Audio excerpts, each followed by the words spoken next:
It's time to gather together. Hi there, I'm Yelta, and I'll be buying the first round where we chat about Final Fantasy XIV. This is episode 177. Pull up a chair and join us. On the menu tonight, patch 5.08 is coming. Square ENIX Supports Warriors in the Darkness in partnership with Gary Sinise Foundation. Duty Commenced episode 32 is now archived and available. New optional items and Mega Mog station sale. We read part 1 of the Tales from the Shadows. Live letter, part 53, digest is released. An interview with Naoki Yoshida and Minarioda from RPG Site.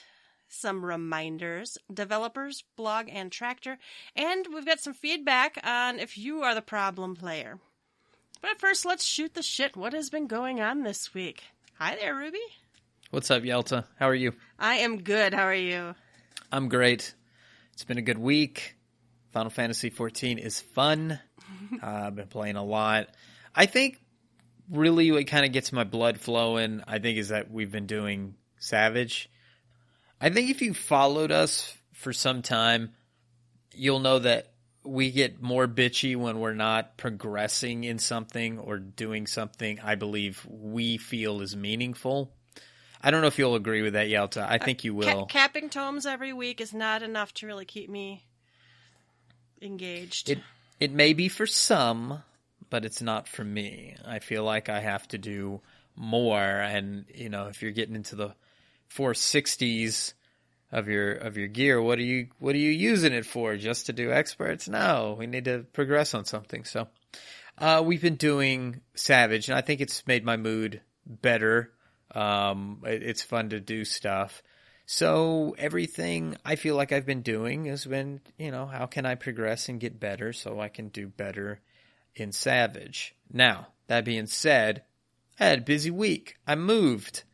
We moved apartments because we needed more space. We have a child. And we have that more space now, but it took me 2.5 days to get everything moved over. There's all that packing that's ahead of time. So last week was kind of a scramble for me to cap tomes.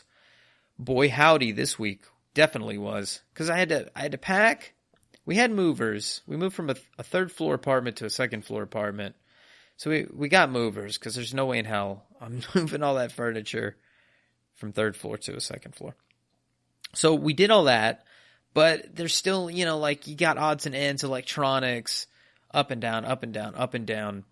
I was wore out, and so over the course of 2 days and then a final day of just setting stuff up in the apartment, wore out. So I had to squeeze in capping tomes in the midst of that.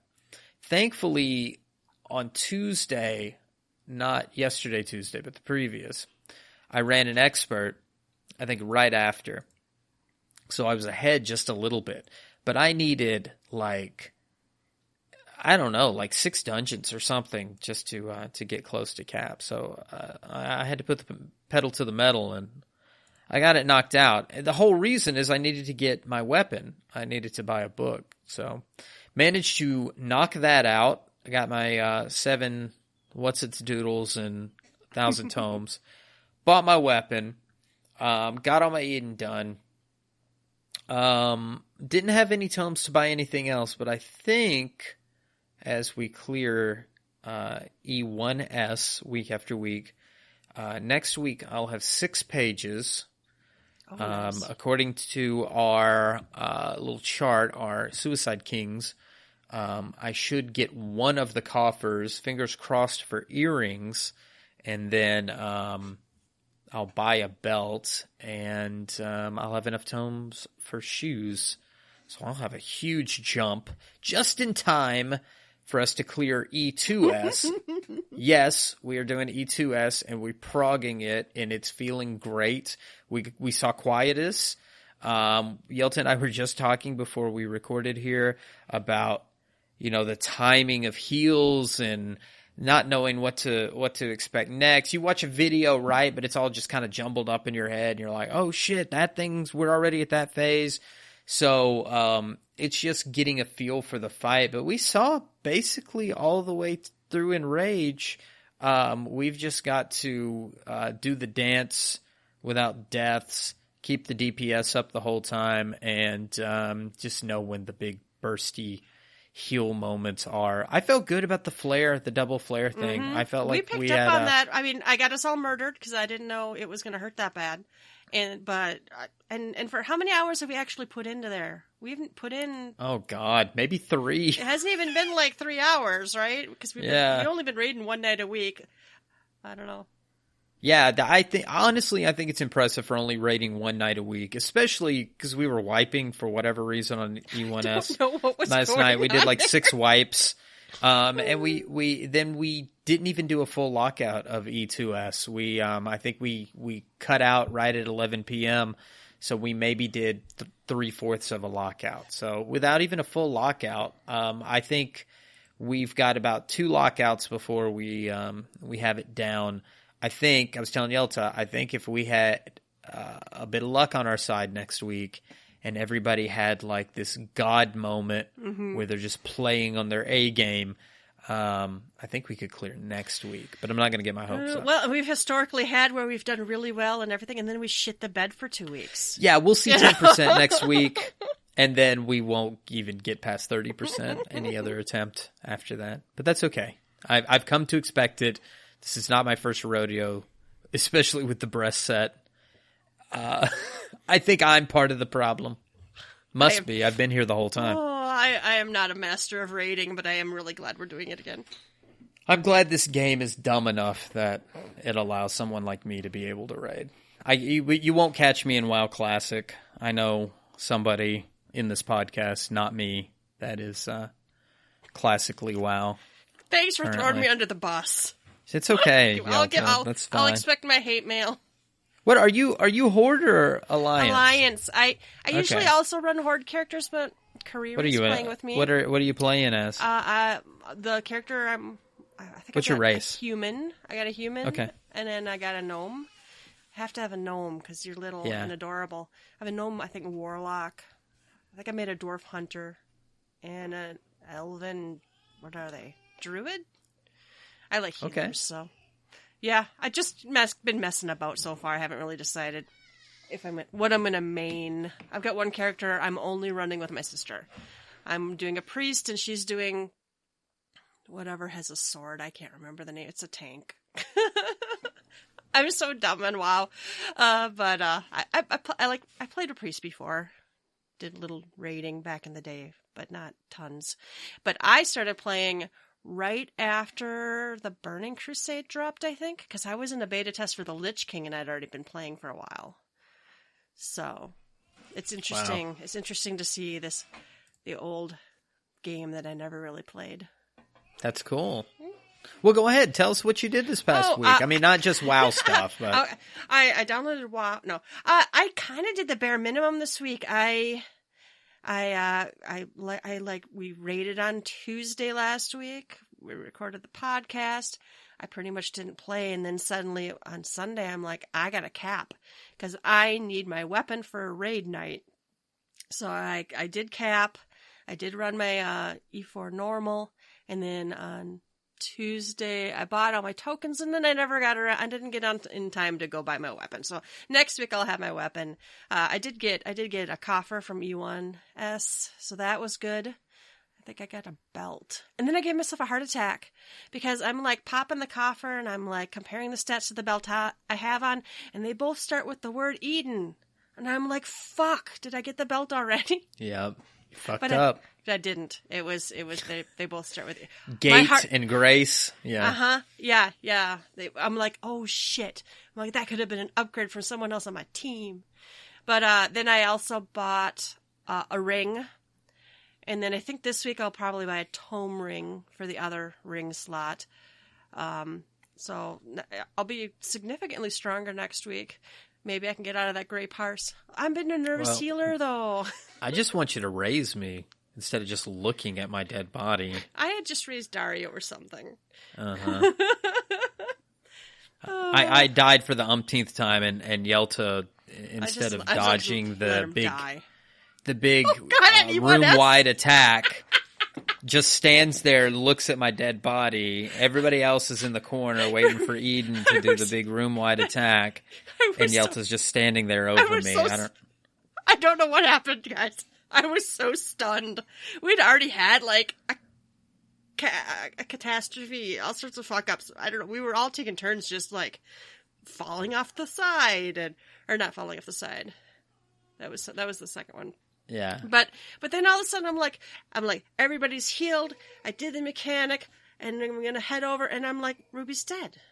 I'm like, why is Ruby dead? And then, of course, the room wide, and then just somebody yelled jump, and we started over, because we're good enough at that fight that we don't waste time trying to recover it, even if we could.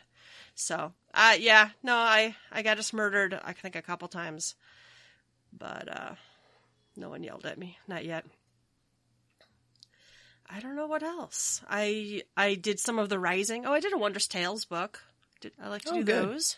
I forgot. I got a line without shuffling. I kind of been like the initial rush of playing every day and trying to level stuff. I mean, I've already leveled a tank and a healer and a damage dealers and done all the role quests, and I've got all my gathering quests to 80 and a lot of my crafting ones. I only got like 3 or something more to get to 80 for crafters. So I've just kind of calmed down a bit. So I've been like playing some Minecraft, playing some WoW Classic or whatever. But I did get on today and play a little bit of the Rising. And I don't want to talk about it because I know you haven't done it. But is it good? It's all right, I guess.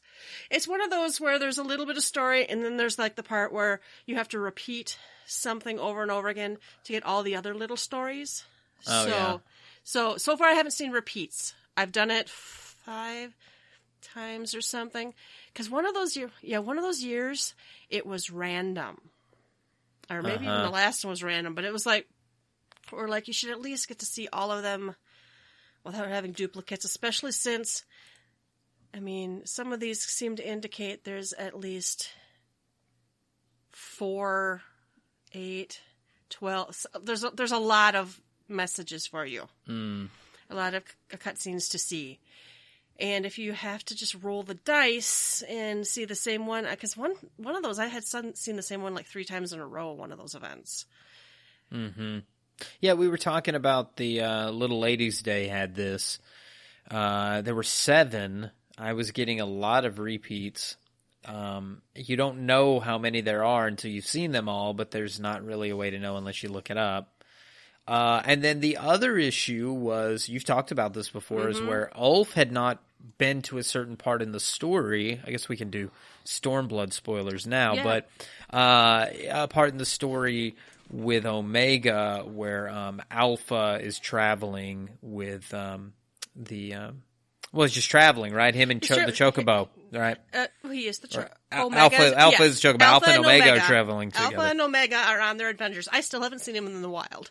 But yeah, Ulf did that quest over and over and over again, and he never did see that cutscene, even though the first 3/4 of the cutscene was just Biggs and Wedge.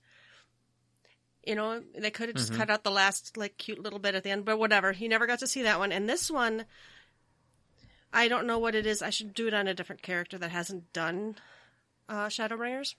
But it is referenced many times, and I think some of these messages it would be a huge spoiler if you did see. I think I spoiled Ruby already. I'm sorry, sir. Yep. But, you know. Ruined. Friendship ended. I don't even remember what you told me. Good, because I hate spoilers, and then I feel really bad when I do it to someone else. Don't look in the spoiled channel if you don't want to see spoilers. But I haven't seen all of them yet, and I will try to get them all. Man, I'm looking all over for the Rising vendor. There's so many people standing around the Rising quest person, I couldn't even see the Rising vendor. I'm like teleporting to all 3 cities. I finally went and looked it up. So the Rising vendor is next to the Rising quest person. That's it. So I'm just too dumb to see names, I guess. I don't know. But that was pretty much my week. And it was good. All right, you can shoot the shit with us. Go to the website, www.gtffxiv.com. Let us know what you've been up to. Or email us, or tweet us, or, calligraphy us a letter. No, Something. we won't give you our address. Sorry. All right, the first round is news. There's a maintenance. It's happening in a few hours, right? It's tonight. Yes. This is patch 5.08, and I think all we know about it is there's supposed to be job adjustments. I know they specifically named some jobs. Yeah, when we last saw Yoshida, when we last saw Naoki Yoshida, last time on Final Fantasy Live Letter, he talked about some jobs that needed some fixing. Those jobs were ninja. It was the first three questions: ninja, samurai, summoner. Yep. I'm expecting some fixes there, and specifically, Yoshida says, ninja. Speaking of ninja has a lot of influence over parties' DPS by increasing damage dealt through an enemy through trick attack. So ninja's personal DPS has a trade-off relationship with trick attack. That being said, ninja's personal DPS seems to be a little low. We'll be making adjustments in patch 5.08. For samurai, it says, due to being the only magic range DPS without raise and party buffs, we believe samurai should do a little bit more damage as it's in a similar situation to black mage. So its potency values will be slightly adjusted in patch 5.08. And for summoner, on the other hand, the change to ruin spells will be scheduled for patch 5.08 if we determine that the adjustment is effective, and that's regarding dots. We've received a lot of feedback that players would like dot durations extended, but we are instead considering reworking ruin spells so that their potency will no longer be dependent on the number of dots inflicted on the target. So I don't know if you've got any kind of wish list for 5.08. I've been playing Summoner. I main Summoner, so I have a wish list. My wish list would be to extend those dots by 5 seconds because there's a gap in the rotation if you don't time everything perfectly. But I wouldn't mind seeing that buff to ruin as well without the dots. I guess it's 6 in one hand, half a dozen in the other, because if you're doing ruin during that gap of dots, but it has an increased potency. Okay, well, anyway, that's my wish list. I'm not going to get that rework that many summoners would like to see until at least 5.1.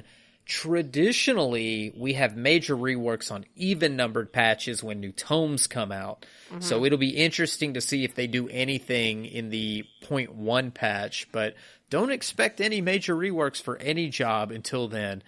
And I will say this, the fourth question on that digest from Live Letter is about Bard. And without looking, I believe Yoshida says, no, Bard is the way we want it.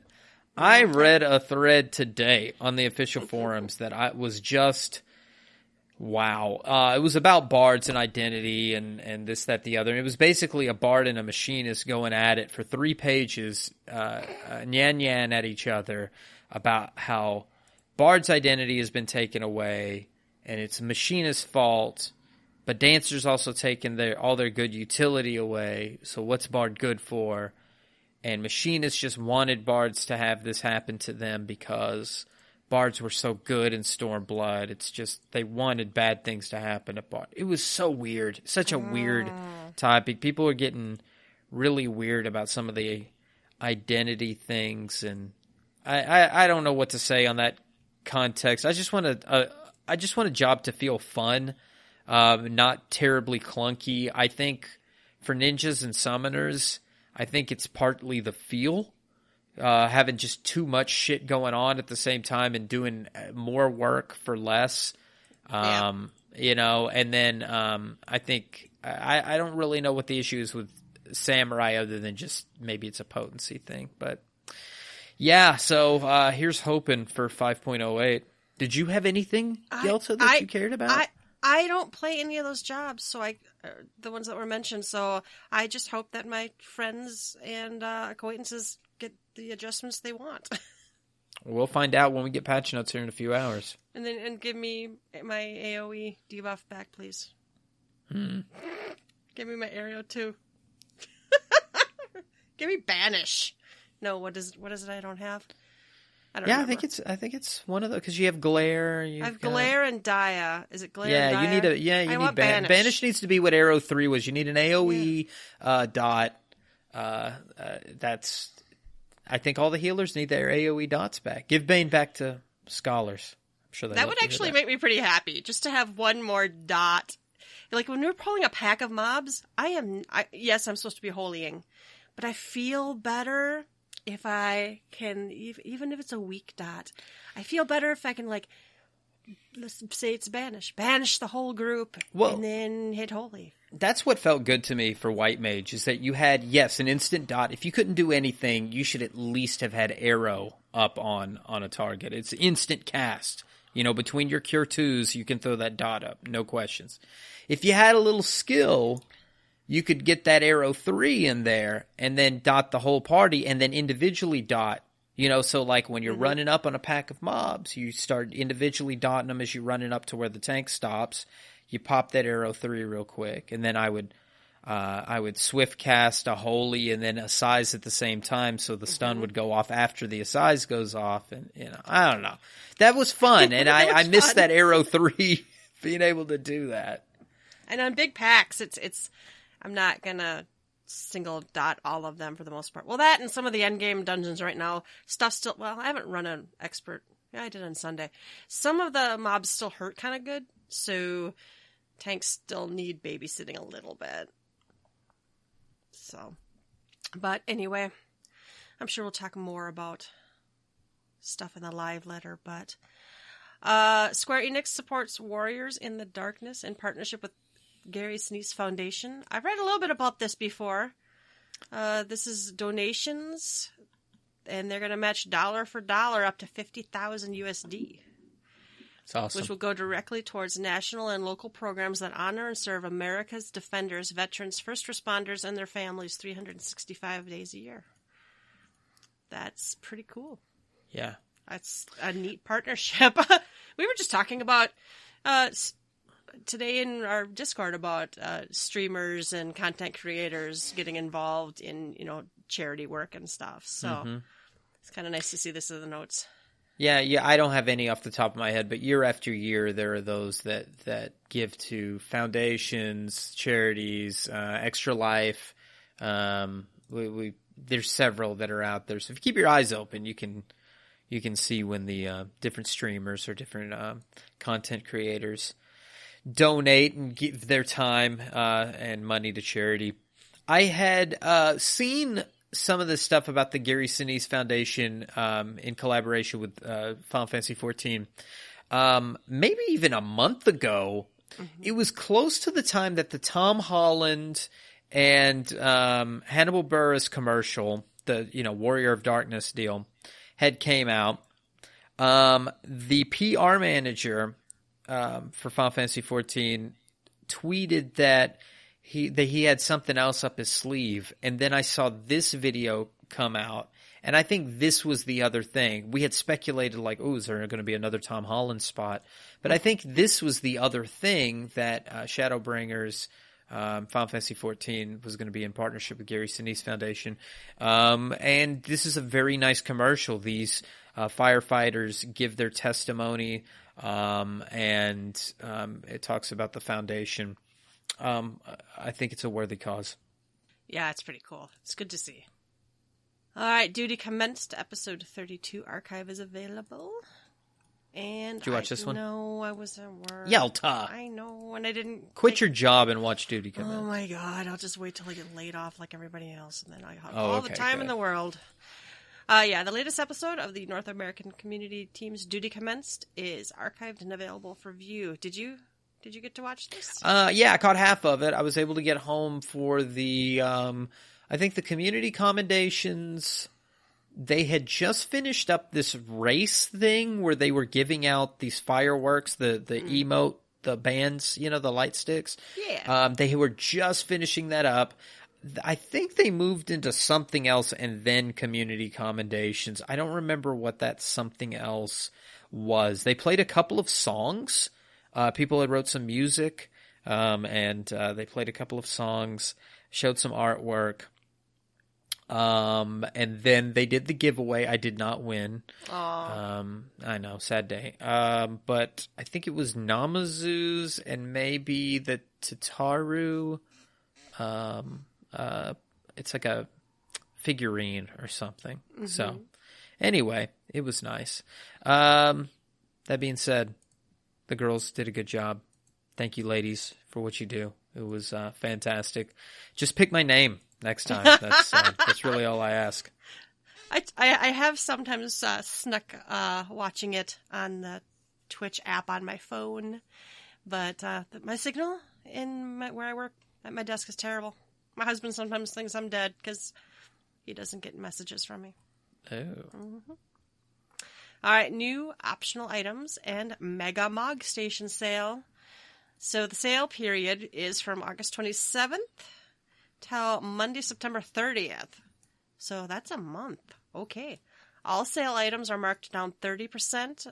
Certain restrictions apply. The following optional items are not on sale. Anything released April 2019 or later. Certain emotes, single pots of dye, all color, and Tales of Adventure tomes. But a lot of these mounts, the motorcycle's on sale, the whale is on sale. The whale. Fantasias are on sale. Emotes are on sale.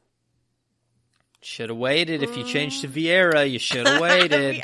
we kind of figured they'd do this, right? I'm trying to remember if we even said that. Y'all were hot to be a bunny. Well, you could have saved some money. And then new items available is Kryle's attire. Oh, tell us about it. Oh, I rocked that in E2S last night. The only thing that dies is the hair. You get her hairstyle as part of the... And I'm not complaining. You get the hairstyle as part of the headpiece. And then I had to dye it purple. I did that today. It's adorable. On a Lalafell anyway. It's adorable on me. Yeah. I had to have it. It's $12. It's mine. Yeah. It's female only, right? I believe so. Probably so. And then they added the Revolutions Orchestrion scroll, a wind-up stuff, Manderville earrings, it's a bunch of the wind-up, the Yuna, the Lulu, the Riku. I think that's stuff from last year. And then those were from the streams, weren't they? I don't remember. So anyway, those are on there now. Now I'm trying to remember where the wind-up Serena is. I'm assuming I have the White that. Ravens are for sale. Oh, shit. I was trying not to even think about that. Stop. Oh, yeah. That horn will be for sale before terribly long. Oh, my God. I still have a pair of White Ravens in my armoire, and I'm carrying around in my armory chest because you can't have two. Because I already had one. Let me bitch about that some more. But anyway, if you've been holding off on buying some stuff on the Mog Station, now'd be the time to do it, I guess, with that sale. All right, then we have Tales from the Shadows. This is the 6th anniversary of Final Fantasy XIV, and they proudly present a new collection of side stories with Tales from the Shadows. So they're going to give us 4 installments, and they've given us one, and it's, what is it called? One Name, One Promise. Oh, I liked this one. You linked it. You linked it when I was at work, and actually, this one's about our very own Thancred. I quite liked it. Yeah, this one was very interesting. The synopsis is basically it's a little bit of his childhood, bumping into Louisoix. And how he grew from there into who he became as one of the Scions. Then his 1.0 encounter. For those of us that played 1.0 and saw the old storyline, you will be very familiar with this section of the story where poor Acilia's father, Warburton, was killed by the rogue Gubu during the festival. And Thancred felt a loss. What I really loved about this story, especially this part, was having a context there of Thancred feeling like he had let this little girl down by not saving her father, and then feeling like a father figure after that. And then what we get in Shadowbringers with the newest incarnation of Minfilia. And if you haven't picked up on that whole Thancred versus Ranjit, like the authoritarian father versus the loving, caring father. Stepdads fighting. It was it was a stepdad's fight. It, like, if you didn't pick up on that, that's a dad fight over the daughter. So I'm so mad Thancred didn't get the final blow. The kill shot. Yeah. Mm-hmm. I don't know, man.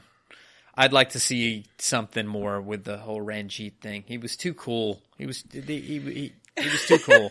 I didn't like him that much, but I think maybe if they would have developed it a little bit more, I would have maybe liked him more. Yeah. He didn't match the rest of the entire first in my mind. I don't know. No. And I think there's a reason for that. I think there's something more, you know? So anyway, we'll see how that goes.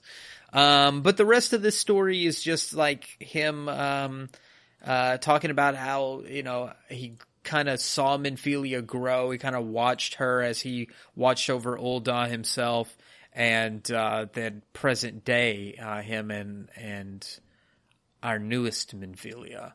So it's a great story, and I think it gives some depth to Thancred's character that you don't otherwise see.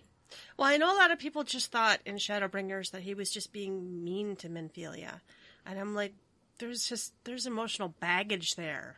I'm also afraid people would look at it in some kind of romantic aspect. Well, people already think that he was bagging the old Minfilia. And it's like, no, I don't think he was ever doing And I think her. this serves to show that he was more of a father figure in place of Warburton after feeling some remorse for the events in the beginning of 1.0, not somebody he was looking through her window as she grew up. Well, and he flirted with everyone, so even if there was some text that made it sound flirty, I don't remember any of that. Well, and it even says that here in the story. Like, he left, you know, he saw Minfilia for the evening, and she knew that he was going to go off and flirt with some other women, and you know, it's apparent in here he had a different relationship with Minfilia than he did with other women when he goes out, you know, to the Adventurers Guild.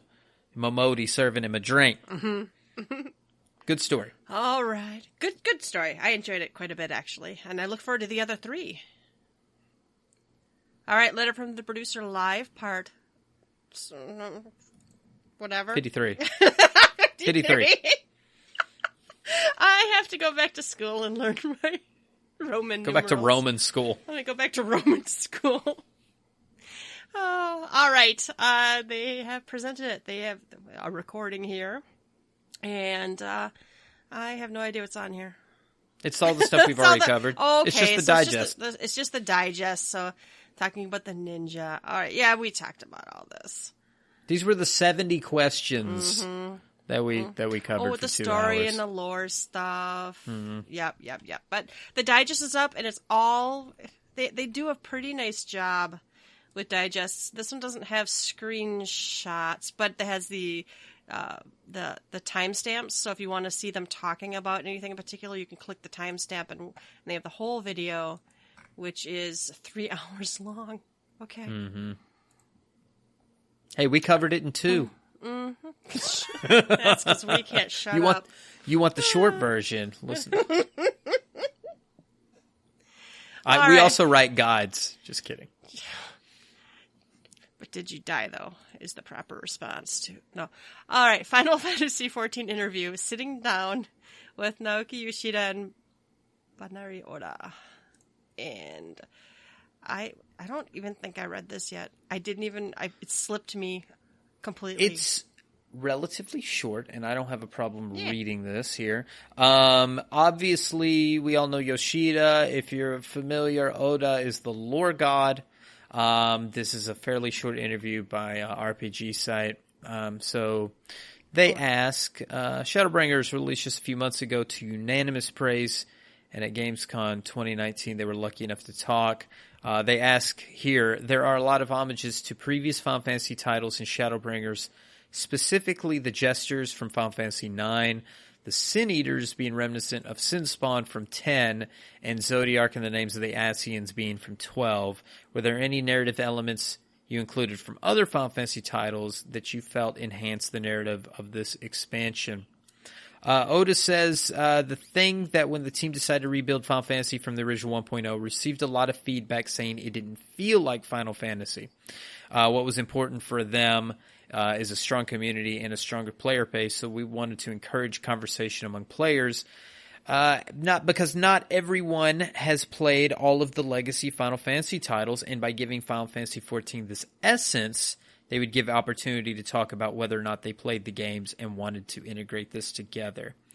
It's not the case that we want to throw in just any ideas or essence from legacy titles. Just because I'm a fan of the Final Fantasy series and I've played everything, I think that protecting the memories you had through playing the game is very important. Also because not everyone has played the previous Final Fantasy titles. Final Fantasy XIV has to be digestible for everyone. I can agree with that. I mean, I like when they throw in certain elements. I don't like trying to straight copy Lightning and Cloud and those kind of things. So we've talked about that before. It's jarring when it's supposed to be, this is the actual Final Fantasy X character or whatever. It's weird. I much prefer, but then again, it's also weird when like the whole last set of 24-mans, I got to some of those end bosses in the last one, and I'm like, I have no fucking clue what's going on here. You know, I don't know. It was just based on the idea of or whatever, kind of that story. But I guess Final Fantasy XIV Final Fantasy's always had, not always had, but has had quite a bit of like multi-universe hopping and whatever. And they told us way a long time ago, and you either have to accept it or die, or accept it or unsub, that it's a fan service title. And if it seems jarring, and some of the crossovers are jarring, even when they're not Final Fantasy related. But anyway, yep. Yeah, for me, the quests that jar me the most are the Noctis and Lightning things. The straight ports. Hey, I walked through this portal. Here I am in Eorzea. Those I dislike. Going down from there are like the cryos and the stuff that's like, yeah, it's the name of a character, but it's more like the essence of what that character represent. Like, Alphino and Alice are not Palom and Porum, but they're twins. It's an archetype in Final Fantasy XIV, and I can approve of them using the archetypes, because if it ain't broke, why fix it? You know? Yeah, we can have the twins. We can have the paladin.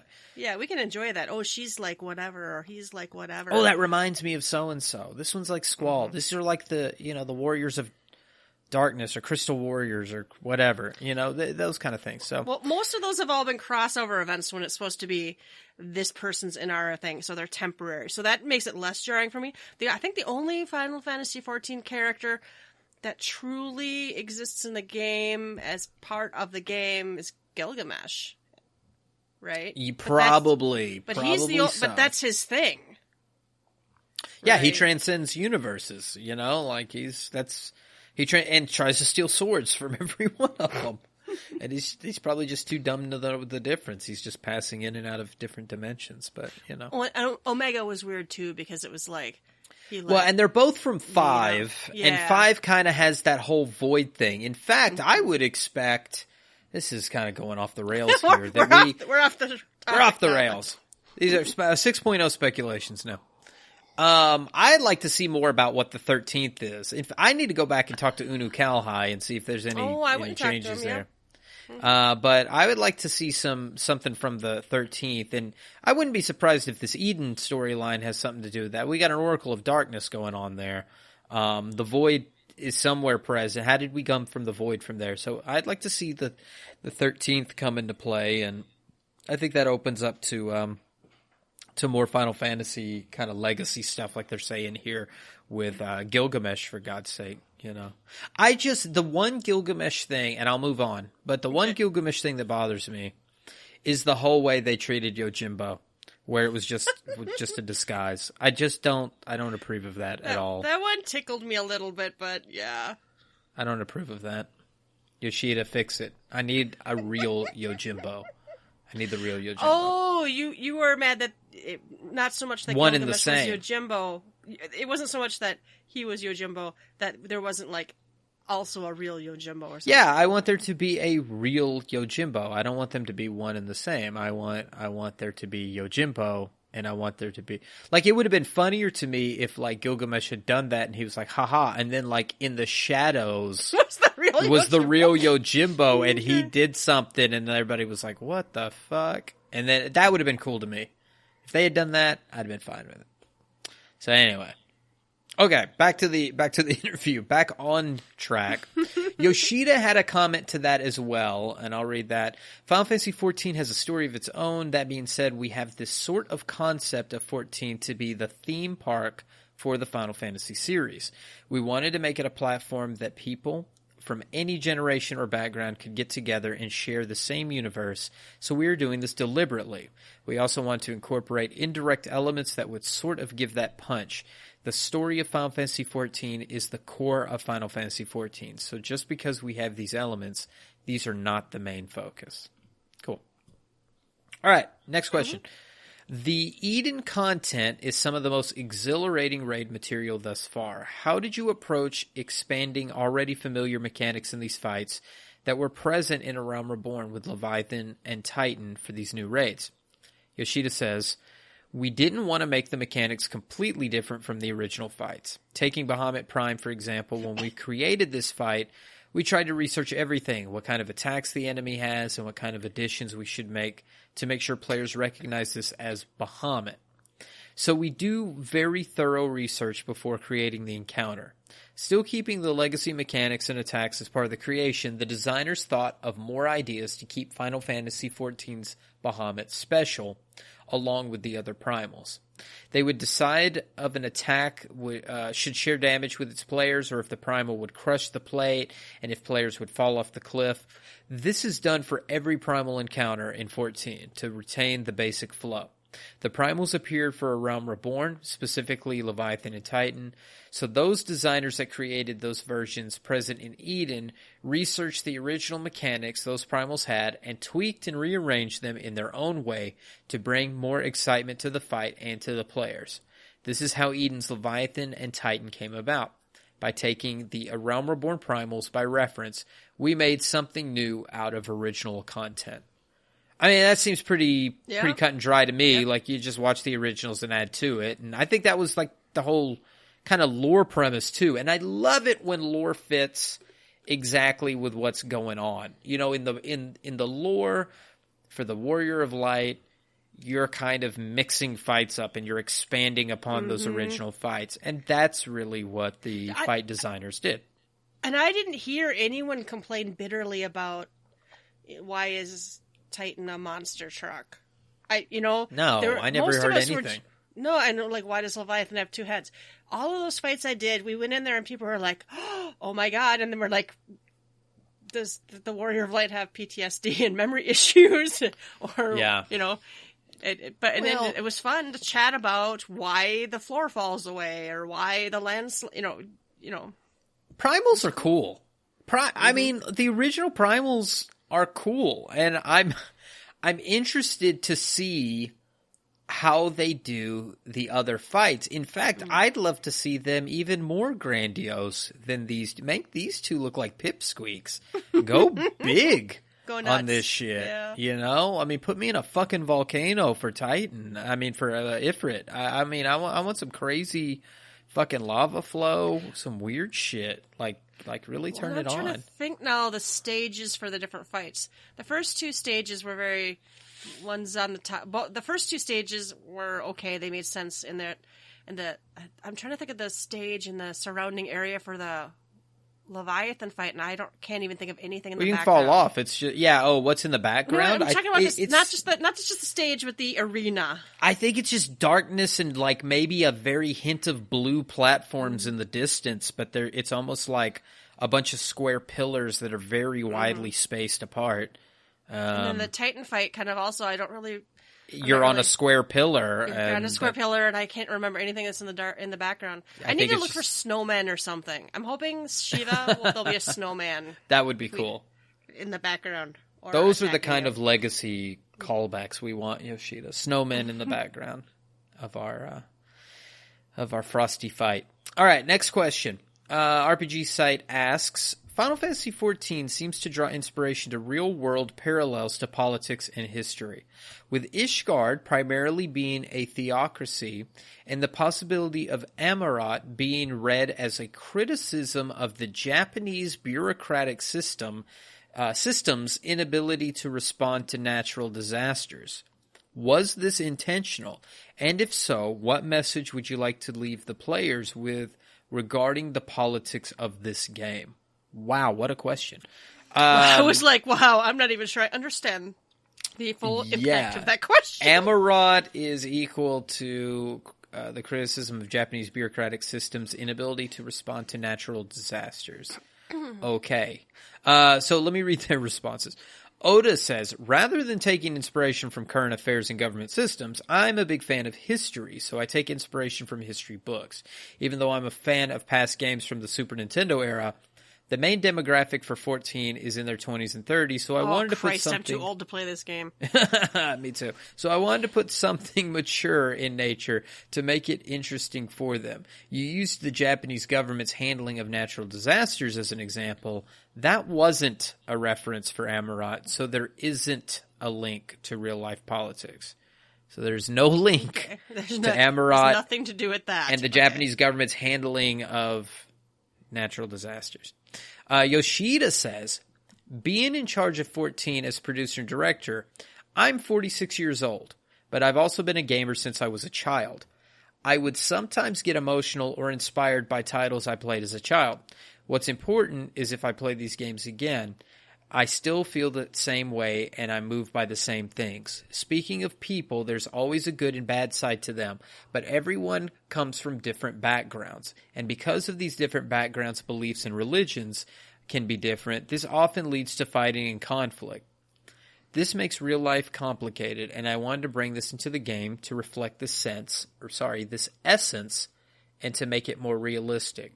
Oda continues, 14's approach to reflecting real-world issues is influenced by Tactics Ogre. There's an element of massacre there, and if I didn't play this game, the approach of 14's story would have been different. Tactics Ogre has a story that includes ethnic cleansing that greatly influenced my desire to reflect real-life conflicts and issues to make 14 more realistic. Yoshida concludes, any antagonist for 14 will have their own background and reasoning. We don't have any intention to have shallow or hollow antagonists. Well, that's nice. I like to hear that. Yeah. I don't think Emmett Selk was shallow or hollow by any stretch. I think the most shallow or hollow would have probably been Varys, but he got stabbed. So, I think... Yeah. Well, I don't even think I really understood what Varys was up to. Yeah, I wasn't expecting the whole Nazi speech that we got at the end of 4.5, but whatever. I'm kind of glad they stabbed him, but now we've got Big Booty that just wants a fight, and, well, we don't have Emmett Selk anymore. It's just Big Booty and old scaredy cat, White Assian, hiding on the moon. Elidibus? Elidibus. So. That's who's left, right? That's of the real Asians, yes, of the three. Yeah. Yes. So we shall see. Okay, this was the real reason I wanted to talk about this article, is this final question here, because we've covered this before. Yeah. This one was a little spicy. RPG Site asks, recently there was an outfit, Taisho Roman attire, released to both the Chinese and global servers that Korean community members have pointed out as being reminiscent of clothing worn during the Japanese occupation of South Korea, which resulted in an online petition being posted on change.org from various users requesting Square Enix remove this outfit out of sensitivity to wartime events.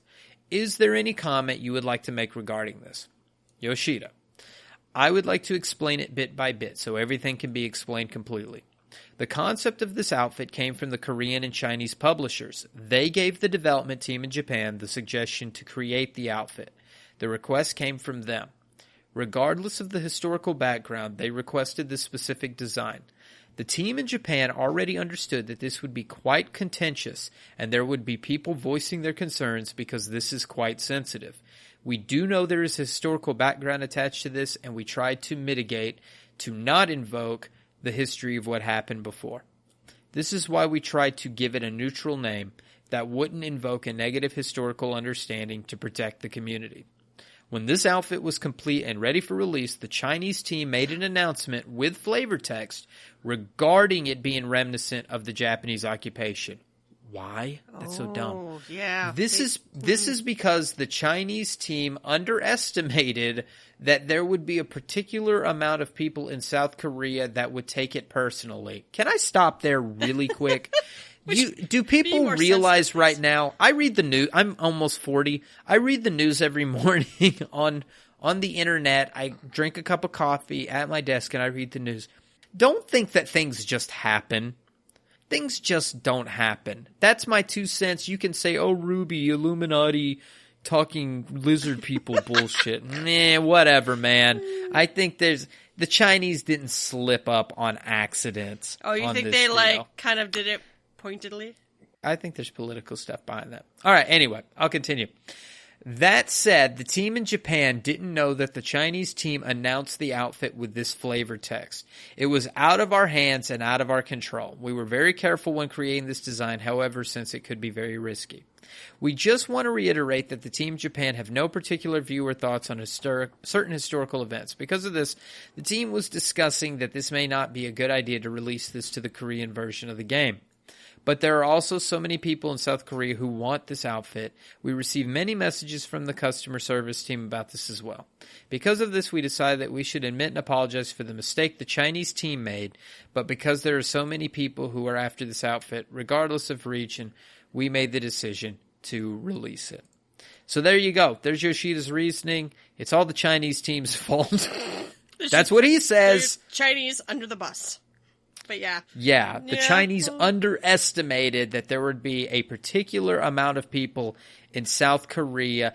See, it's just this, how do you not know you already know that there's a problem with this outfit. Yeah. The Japanese team knew there would be a problem with the outfit. They designed it anyway. Because of demand, everybody on the Square Enix team knew this would be sensitive. The Chinese team is in the same region. They know the political implications and things that go on behind the scenes with this stuff. And they underestimate that there would be a particular amount of people in South Korea that would take it. I don't know, man. I don't know. Seems weird to me. I don't know. Right. I also saw a lot of people being offended for other people. So there were real issues with this, that real people had real historical context. This was an issue. Those are the people I care about when it's a real issue, not somebody creating an issue. Mm-hmm. Yep. All right, then we have reminders. Join us at PAX West 2019, Friday, August 30th. By the time you hear this, it's probably done. But through Monday, September 2nd. I think we covered this last week. There will be panels. There will be discussion. There is, I think, a battle challenge. Yeah. Mm-hmm. Should be fun. They'll get shirts. Yeah. They're getting shirts. Mm-hmm. Yeah. And a reminder that the Rising is happening right now. Right now. Right meow. And it runs till the 17th of September. So go do it. All right, what's on tap? What's on tap? First one is 6 Years All the Richer. This is a blog post, and my tongue can't speak words. Ridrina. I'm sorry, Ridrina. Still climbing the tower in Costa del Sol for the Moonfire Fair. It's over now, but after that, it's the Rising, which is happening now. And there's some cute art here. I love this poster. If you have not done the event yet, this little note in a bottle is a thing. is a thing for the Rising event. And they mentioned that this year's illustration has a lot of warm colors, which is perfect for this year's theme, and they won't spoil it. But the quest does start on the island near Costa del Sol. So if you had done the Moonfire Fair, you may think that, it needs a cleanup crew. So go there. It's funny that this takes place right after that. Like, I mean, it always takes place right after, but like in the same area. Usually you got to go back to the major cities. Go back to Olda. Yeah, I actually thought that was okay. It really there's only like 2 spots to go to for this event. Yeah. It's basically that island that in Costa del Sol, and then like you go to Olda. That's it. But now I haven't looked yet. They have that stage set up in Olda where like I haven't stood there to see. I haven't stood there to see if the songbirds show up, right? And a lot of these events have other NPCs going on. I haven't spoiled. I've tried not to spoil myself, so but I may have to go teleport around and see what I can hear, what I can see, that kind of thing. So anyway, yes, it looks like she'll need help cleaning up the shore, and you do get a Brave New Y'shtola minion. So take a screenshot of that, post it on Reddit, and get upvotes for no reason. Oh, yeah, saw that shit post. That was funny. Funny. It doesn't take much to get gold on Reddit these days. Just take a picture of a minion and post it. Great community, by the way. God, we're assholes, but I'm still laughing. All right, the next things are cool. Even Ulf was reading this, and he's like, those posters are cool. It's patch 4.1 through 4.5 artwork oil paintings. So these are the I think they were the art for the different patches. Yes. Some of them, and like some of the posters and stuff. You can also get fireworks from the previous years. I like to stock up on Realm Reborn Red because it's just so ridiculous to use. It's so fun to use. So, I was going to actually tweet the screenshot, but I thought, it might be a spoiler, but they posted it here, so there are fireworks, and they're cool. And you have not done the event yet, right? No, I haven't done the event yet. I'll do it by next week for show. I always do the Rising. I love the Rising.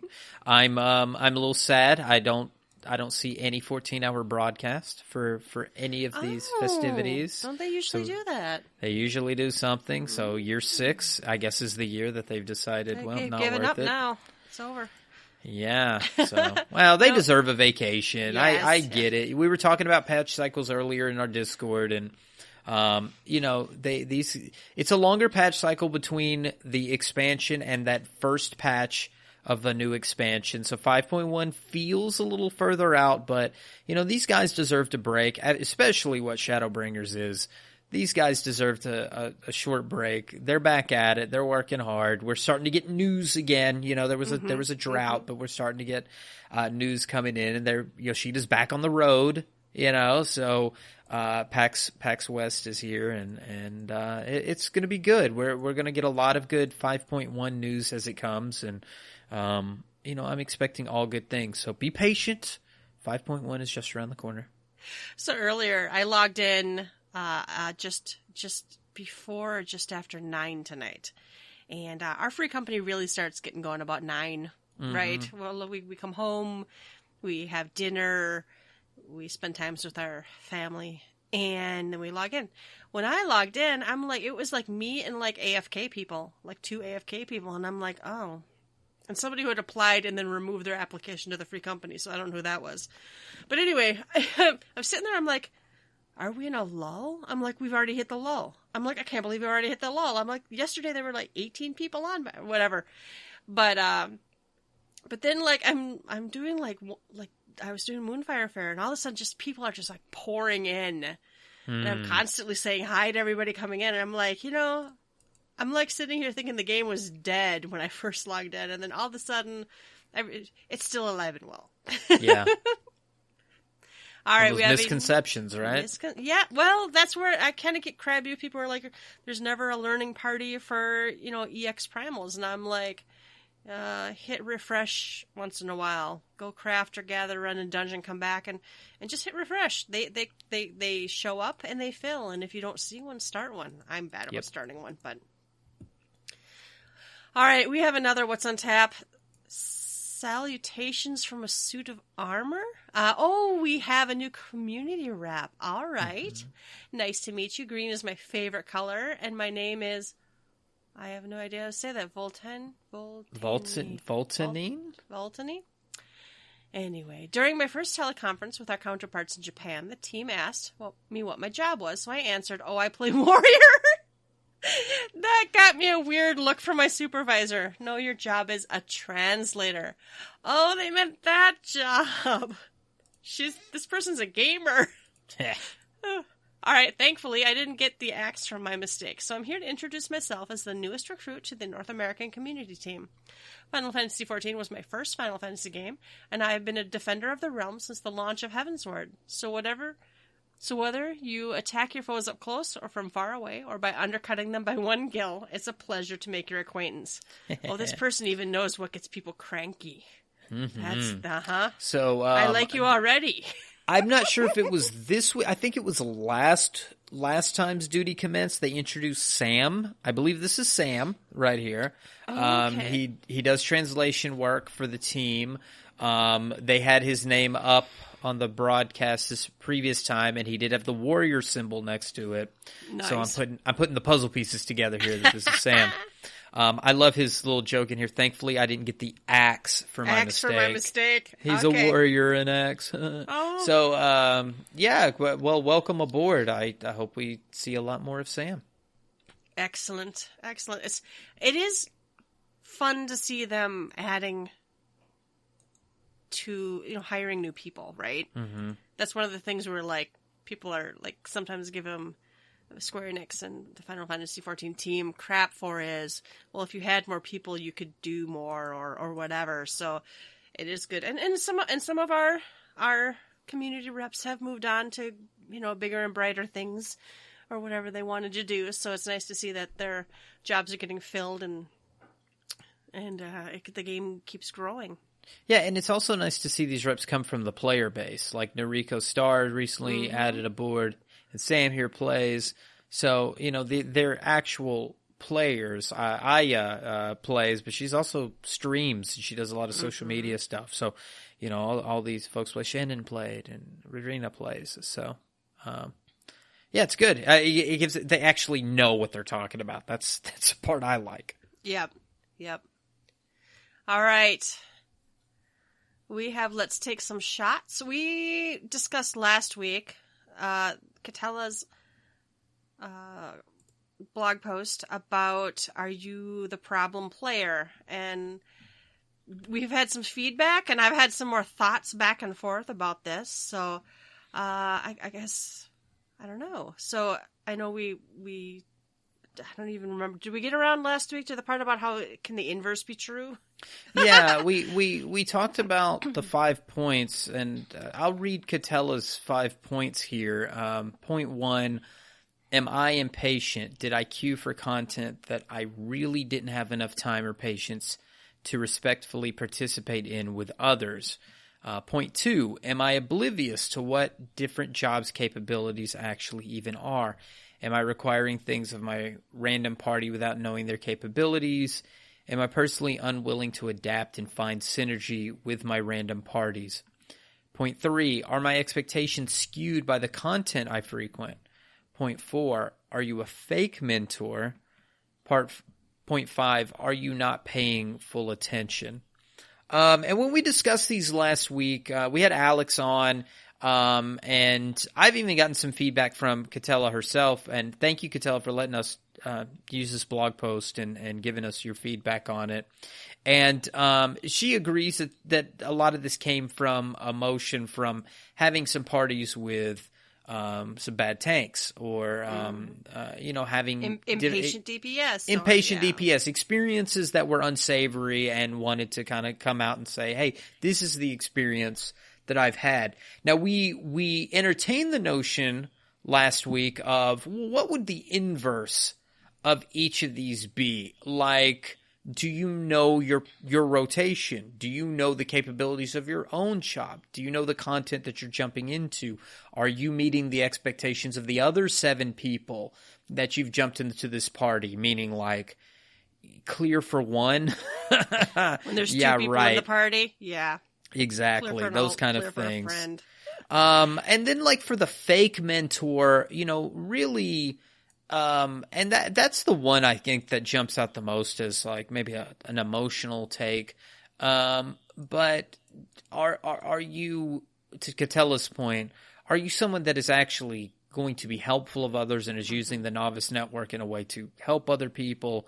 And I guess the inverse of that would be, learning, being adaptable, taking advice from other people.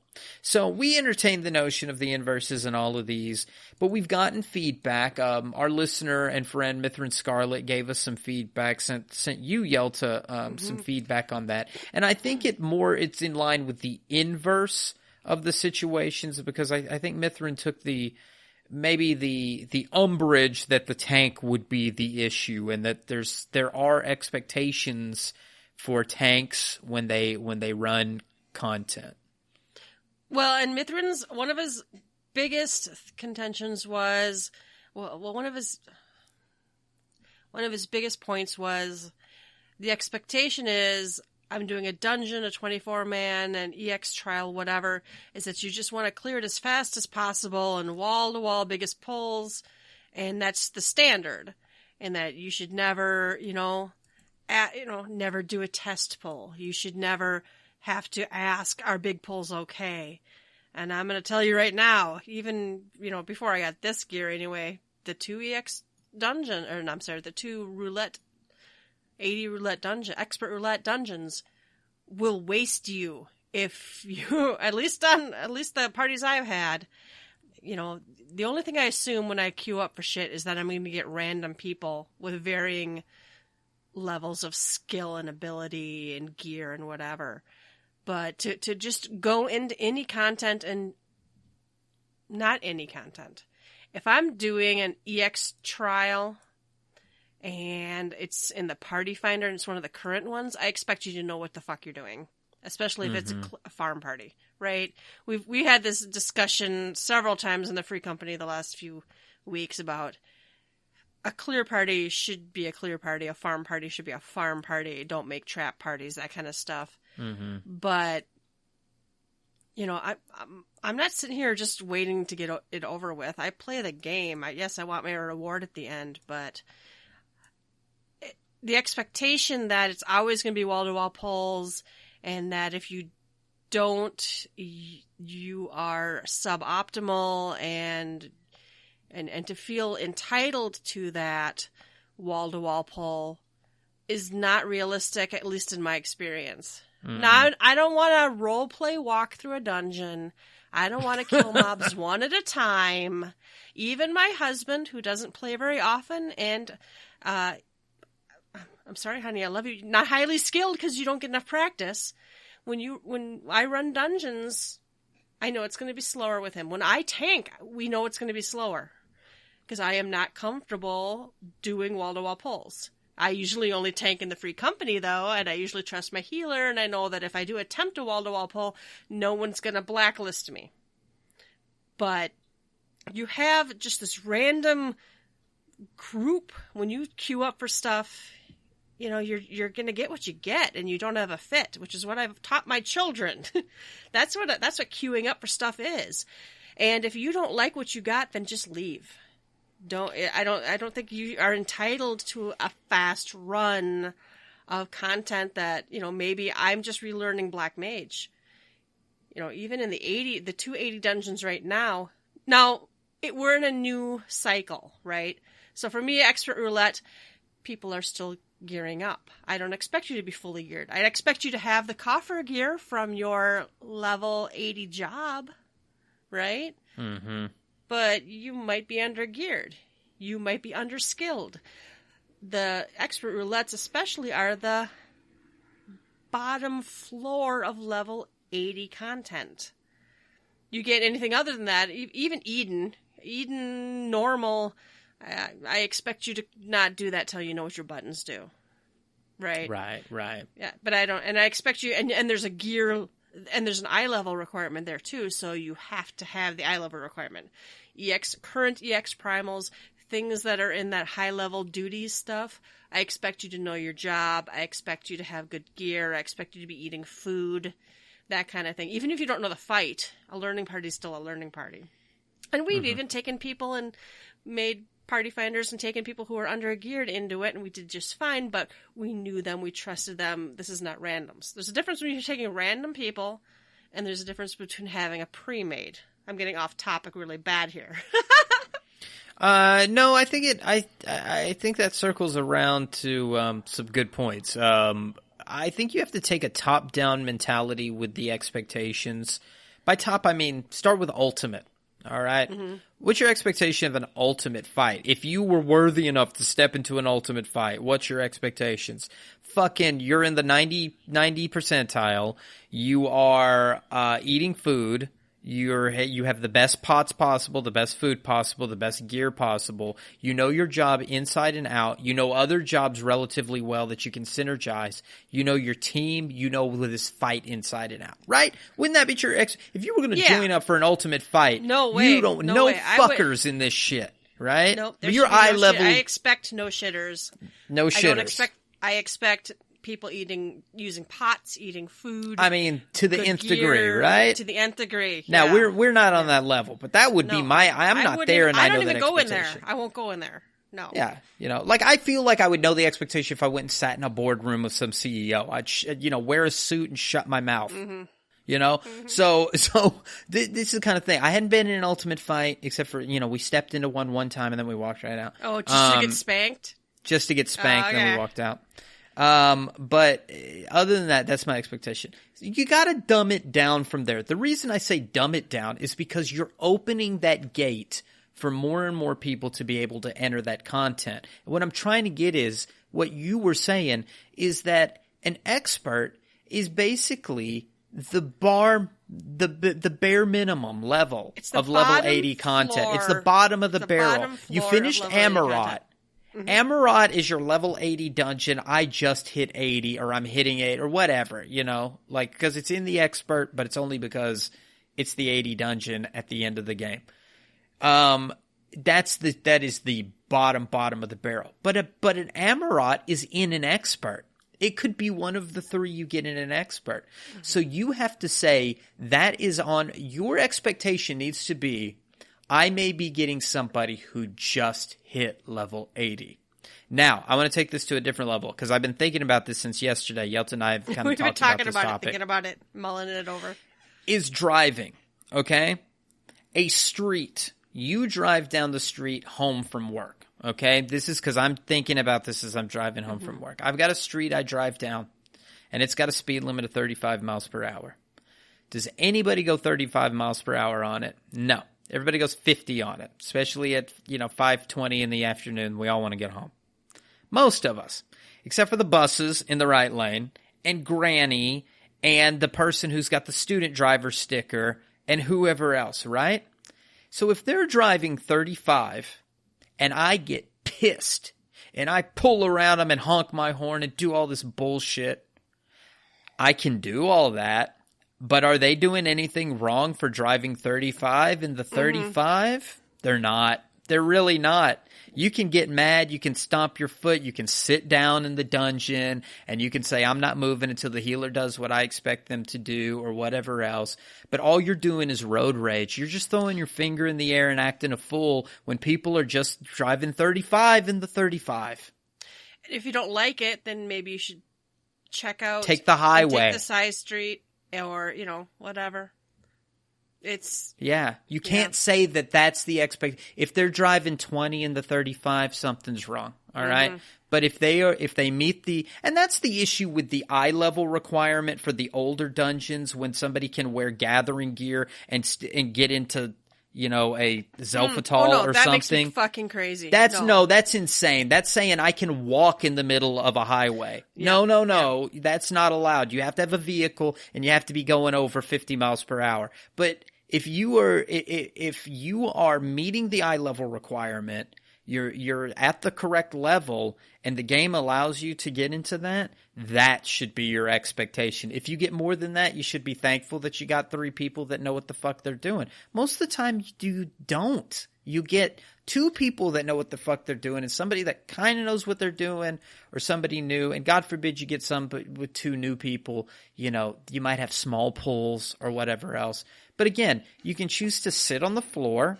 You can choose to throw a fit. You can do the passive aggressive, try to give advice and and all that other stuff. But some of that is the same as honking your horn or throwing the finger or whatever else.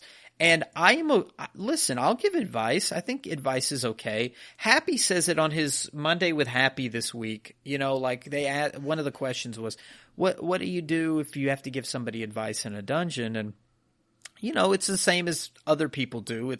You give the advice with a smiley face, and whatever the feedback is, you just roll with it. And he said 2 out of 4 times recently he got the "you don't pay my sub," and you just roll with it. I had switched back to black. This is many patches ago. I don't know. It was a long time ago. But I went into a dungeon as black mage. I hadn't played black mage in quite some time. And I went in there. I kind of read my tooltips, and I'm just doing like a random leveling dungeon or something. I wasn't even in an expert roulette, but I wasn't playing apparently very well. And someone said, "Hey, did you know blah blah blah blah blah?" And I'm personally receptive to advice. I don't really feel called out. I'm not looking for reasons to get butthurt. And the person didn't be like, "Yelta, you suck. Go watch a guide." It was, "Hey, I main black mage. It's really more efficient if you this, and this." And I think they even linked me something that I hadn't even known. It was after some black mage changes. So I was taken by surprise that it had changed so much. And you know what? That dungeon took longer, but no one cared.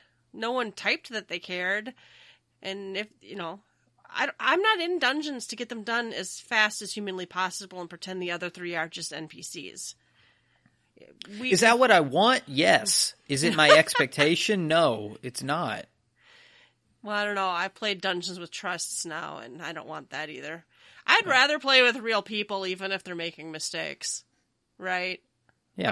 But I would think not a fake mentor. Even if I don't know anything, I'm willing to share what I got, and I'm hoping other people will say, when I'm tanking, go ahead and pull wall to wall, and if we wipe, then, maybe you need to time your cooldowns or whatever better. I'm not perfect just because I'm doing a level 80 dungeon.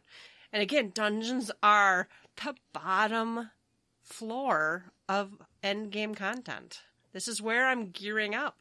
Either from drops in there, hopefully not, but either drops in there or this is where you get your tombstones. So Mithrin Scarlet was like, I expect everybody to be in there, being on basically like I don't know if it's like their main job, completely kitted out. And I'm like, this is where I remember how to play Summoner. Well, and that when you just said it like that, it made me think of when Yoshida was like, yeah, the 24-man should be played on your main job, not...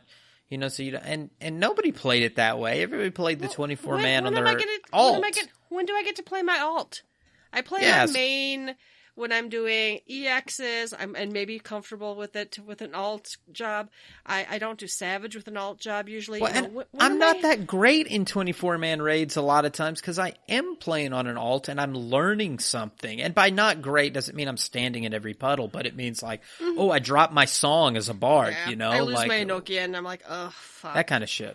Mm-hmm. No, well, and I play quite a few jobs, but I don't play them all at the same level. I tend to play white mage a lot. I play black mage sometimes, and once in a while I'm like, I'd like to try out tank, or I'd like to... We have a lack of... Well, we still don't have a ton of healers in our free company, so I play a lot of white mage.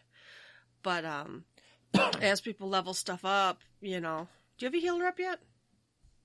Yeah, my scholar. Oh, that's right, yes, because you're a summoner. But, we've talked about doing alt nights and stuff too, but level 80 dungeons are where you get to practice your job. And yes, you're, well, and yes, you've played it from 1 to 80, or 50 to 60 to 70 to 80, or whatever the job started at. She hadn't perfected but it. But that doesn't mean that you have played it in the last 3 months, right? I play the game... Now, I'm not saying I'm playing tic-tac-toe like that graphic, and I only play games to have fun. I do go read my tooltips. I do, try to arrange my bars in a sensible way. I do try to, but I'm not going to read an in-depth guide and have super awesome equipment and use potions in a level 80 expert roulette. I'm just not. And maybe that's just... And that's not to say I won't be pulling my weight for the most part.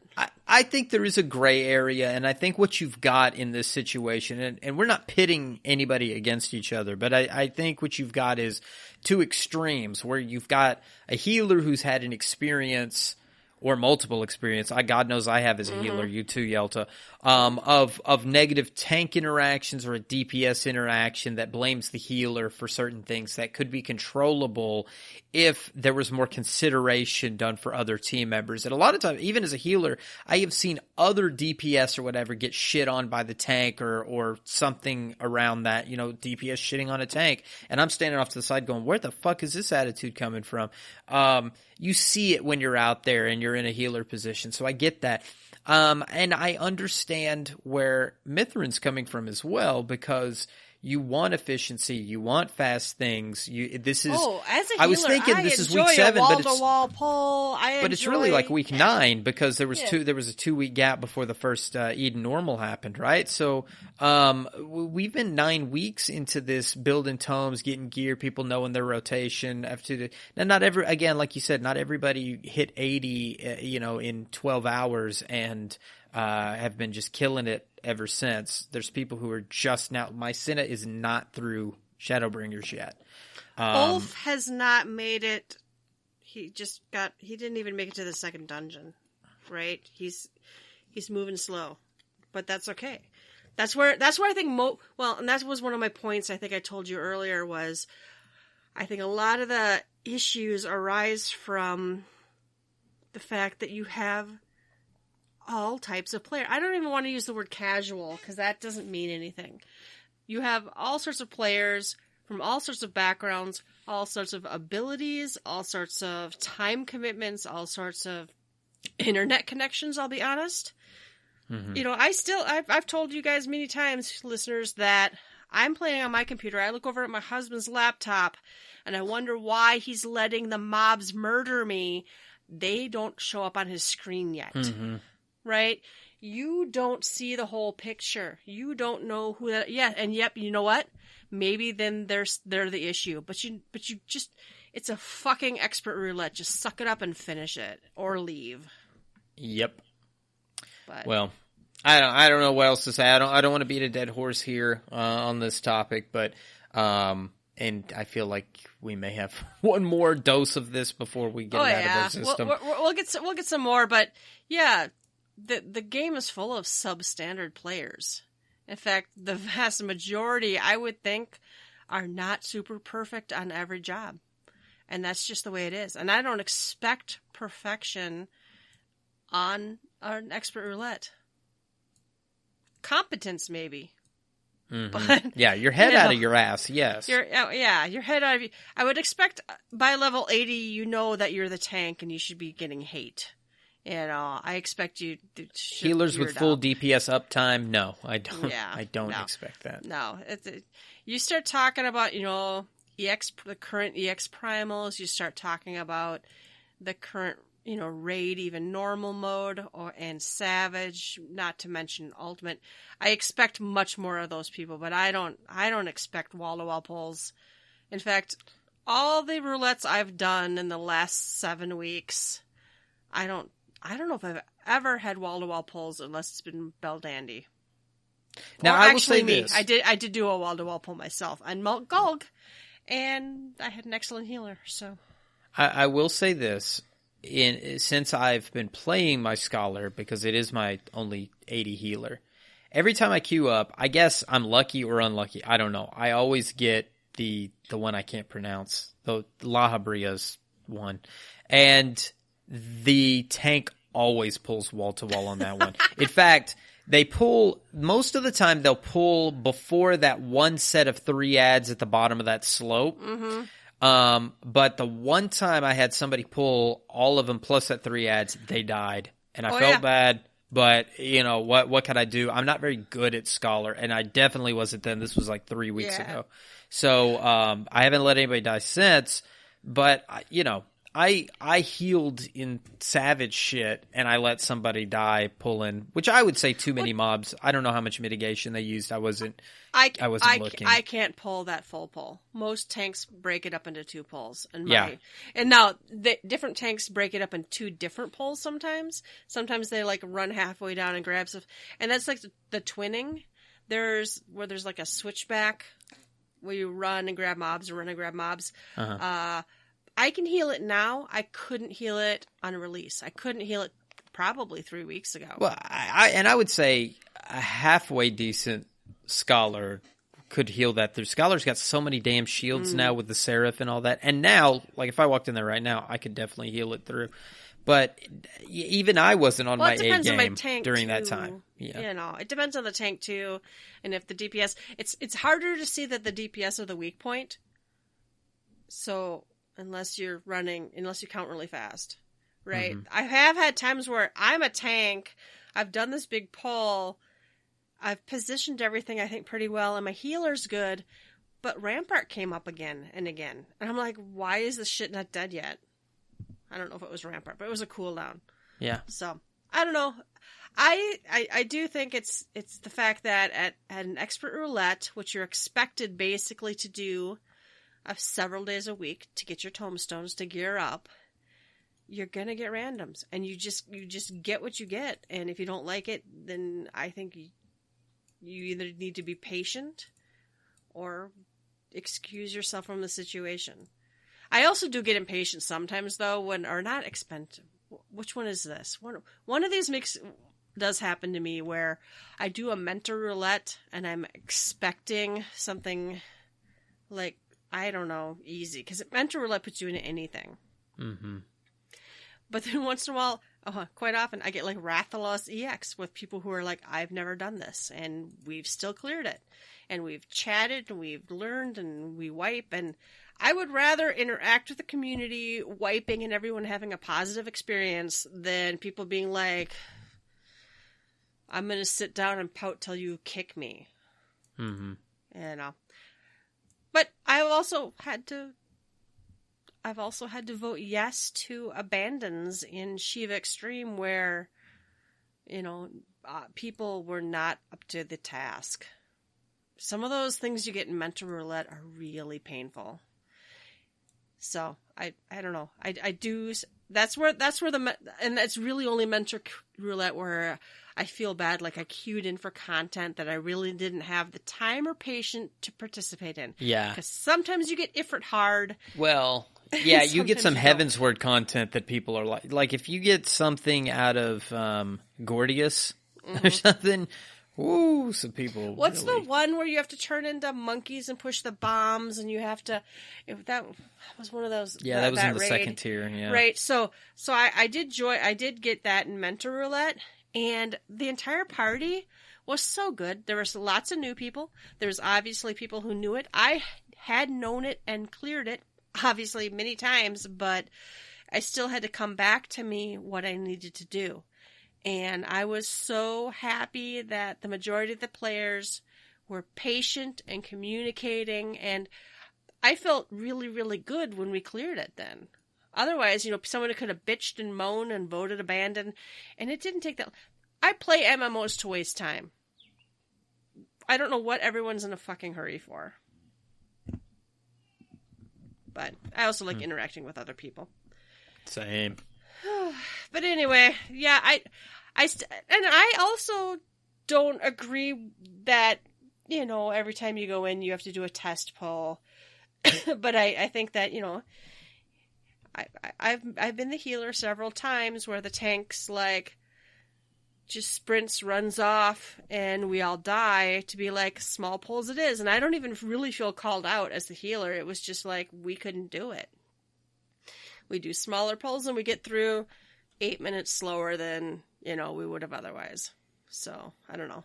If 8 minutes of your life is worth that much, then maybe you should queue up with people can do it in 12 minutes.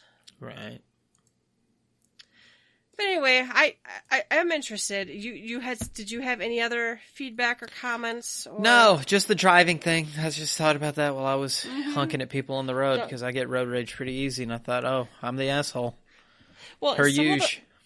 But to be fair, some of those dungeons have such a huge, generous timer, and all of the older stuff, especially now with like potency buffs and stuff, anything in the leveling roulette, anything under like expert roulette goes so fast, where I could see like, yes, the expectation is basically we're just gonna speed run this wall-to-wall pulls, no question, because the stuff melts so fast it's not even funny. In fact, it's like, I think it almost sets especially new players up to be like, all of this content is that easy.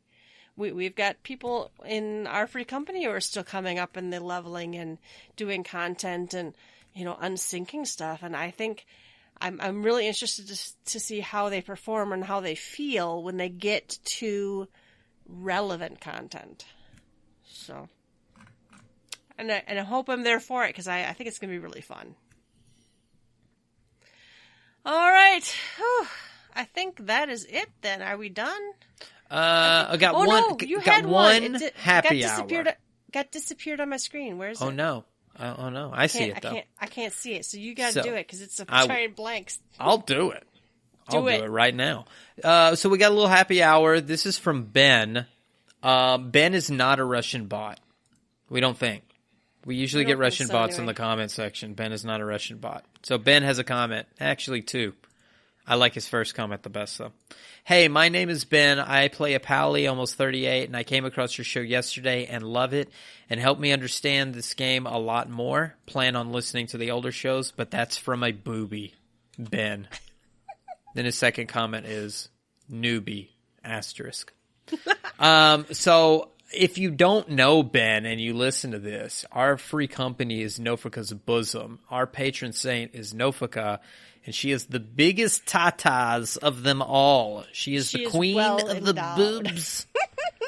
So we call ourselves boobs. Our free company is all around boobs. All our channels and all of our rankings are all breast related. So you can be a booby. Be a booby, man. Thanks for your email. Comment. Thank you so much for commenting. It's so nice to see a message from someone, and someone we haven't heard from before. I love hearing from all our regulars, and don't stop messaging us. But it's nice to see this too. Pally 38. That's coming along. That's coming along, and I get excited every time I read about people who aren't as far in the game as I am, because I'm like, oh my god, there's so much good stuff. So, also stick with it when you hit 50 and then there's kind of a slog. Just press on through. Those 50s, 60s, and 70s, that's where you want to hit those big milestones, because they're all game changers. All right, then I guess it's closing time. You don't have to go home, but you can't stay here. You can find links to all of our episodes and blog posts on our website, www.gtffxiv.com. While you're there, please leave us a comment.